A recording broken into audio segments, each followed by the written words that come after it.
वज़ीर आला बलोचिस्तान जाम कमाल इस्तीफ़ा नहीं दे रहे और इस हवाले से खबरों में कोई सदाकत नहीं है। अपोजिशन 21 सितंबर को वज़ीर आला के खिलाफ तहरीक अदम एतमाद पेश करेगी।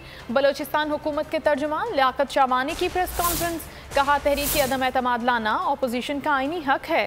अपोजिशन की तहरीक अदम एतमाद पर बलोचिस्तान असम्बली के 16 अरकान के दस्तखत हैं।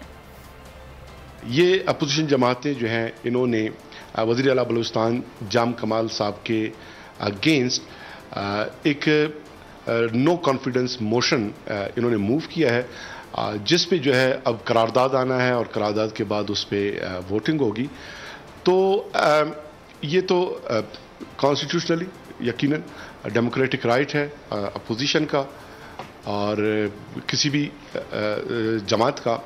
तो इस वक्त सूरत-ए-हाल ये है कि अपोजिशन की जो कुल स्ट्रेंथ जो मौजूद है अपोजिशन वो है 24, जिनमें से एक खातून रुकन जो है वो आज़ाद बेंचेस पे बैठी हैं और एक जो है नवाब सनाउल्लाह ज़हरी साहब जो पाकिस्तान पीपल्स पार्टी से उनका ताल्लुक़ है, एक आज़ाद उम्मीदवार है। बाकी जो है पीडीएम की जमातें हैं। कभी बताते हैं कि वज़ीर आला बलूचिस्तान जाम कमाल साहब ने रिज़ाइन कर दिया है, कभी कहते हैं कि रिज़ाइन करने लगे हैं।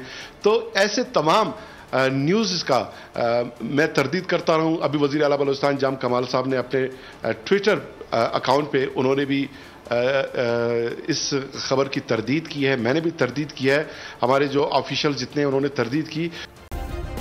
सब्सक्राइब करें और बेल दबाएं ताकि कोई खबर रह न जाए।